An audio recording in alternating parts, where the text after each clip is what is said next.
Alright, so for the last couple of days, even before the release of the new Last Epoch cycle, I've been working on a Warpath Spell Void Knight build. It's working very good. So right now you're seeing footage of it on screen. I'm just going through maps, melting everything. I even did a boss of one of the level 90 timelines quest. Now probably you're wondering, how does this work?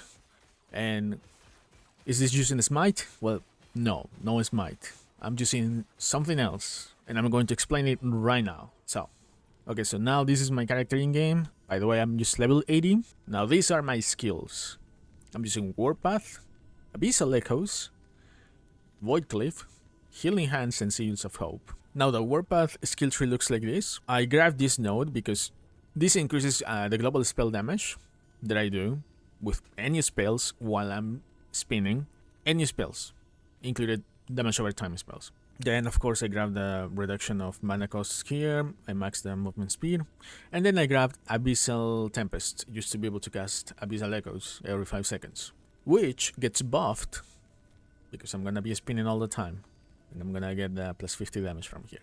On my way to Abyssal Tempest, I grabbed Echo Knight, which increases all the void damage that I do by 50%, as long as I'm spinning with Warpath. Now the next one, Abyssal Echoes.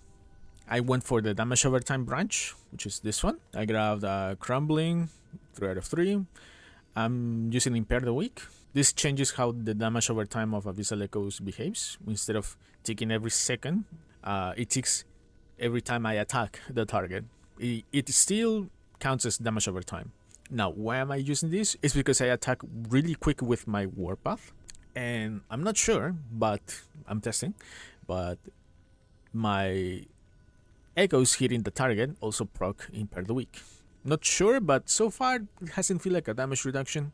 I still have to test it on a very chunky boss. I maxed Vorpal Reverberation 5 out of 5 just to get more spell void damage. And I went for Void Supremacy just to buff Void Cliff a little bit and turn it into a much more reliable burst of damage. It's plus 80% damage against the slowed enemies. And I'm slowing enemies using idols. I'm gonna show really quick. I have this plus 40% chance to slow with void skills. So any void skill, even Warpath. So, and since Warpath attacks really quick, there it is. Now the next one is Void Cliff. This is how the skill tree looks. I went for Ravaging Aura. Ravaging Aura is, well, it's an aura like that does damage over time to enemies around you. It has a duration of maximum 10 seconds, and you get 3 seconds of Ravaging Aura per enemy hit. That's the baseline of Ravaging Aura. I also maxed the other 2 nodes that improve Ravaging Aura, giving more health leech and more area of effect and damage. I also took Into the Depths to improve the area of effect of Void Cliff itself and the damage. Again, just to make it a little bit more of a reliable burst of damage. Now, one thing that Ravaging Aura does is that it takes 5% of my health per second, of my current health per second. So it keeps reducing my health, and because of that I need some healing sustain. I'm using health leech, and I'm also improving it with some stats on my gloves that I have. And also some passives, passive tree of Void Knight.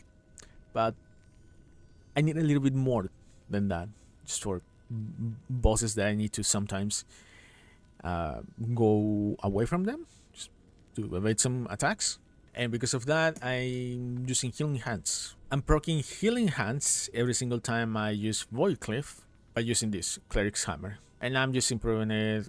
I took the mana reduction nodes, so Healing Hands has 0 mana cost, and I'm improving the healing effectiveness and the healing per second that it does. Now the last skill tree is Seals of Hope. Very simple, I just went for the duration, and then the Void Conversion.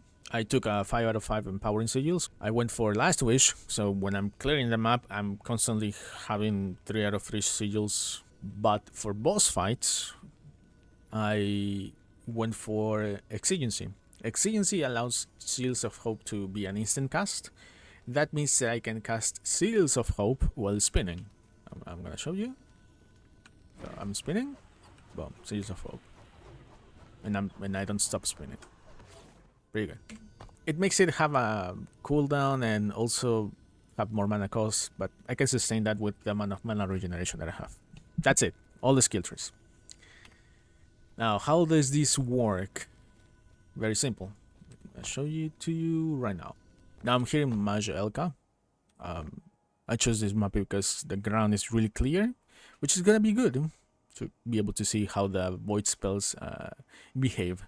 Right now, you can see I'm gonna use Void Cliff, and as you notice, probably Void Cliff made this miasma aura appear around me. That's the Ravaging aura. And also, if you noticed, Void Cliff doesn't have an animation. Why is that? Because I'm using Average command. You need this unique.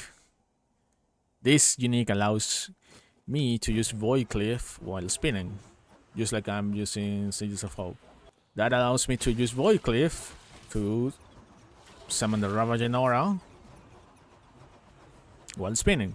Now, as you notice, probably my mana is going down, and that's because the Abyssal Echoes being casted by Warpath. I'm not sure if you're gonna be able to notice, but they're really hard to see, but on the ground. But yeah, it's like little circles. And yeah, that's pretty much how the build works. You're just going to constantly spin while casting Void Cliff, just to keep Ravaging Aura up. And Warpath is gonna cast Abyssal Echoes for you. See? There it is. And you just don't stop spinning. Never stop spinning. Okay, so I'm going to show the build in action right now. I'm in the last ruin timeline, just in an echo, level 90, level 90. So, just gonna clear this really quick. It's gonna take no time, unless I forget to find the objective real quick. As you can see, I melt everything. I just go through the mobs. Of course, these are not elites. Hopefully I can find one very soon. There it is, one elite.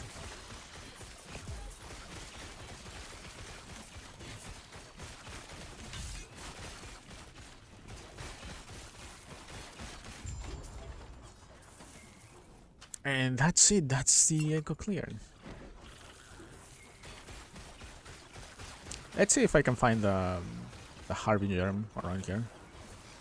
Okay, found the Harbinger. Let's challenge the Harbinger. Oh, it's even empowered. Perfect.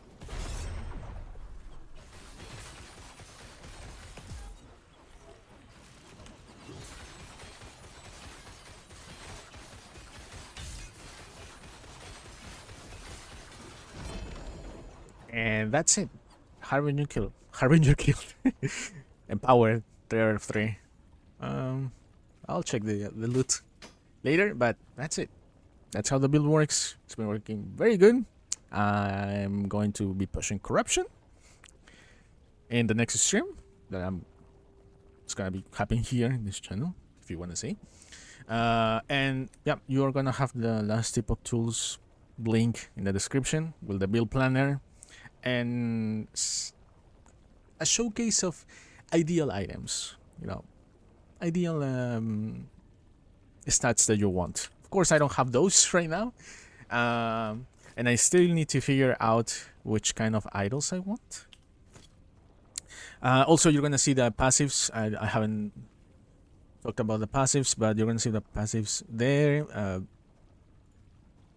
It's very, very easy to understand, just nothing really crazy or complicated to think about it.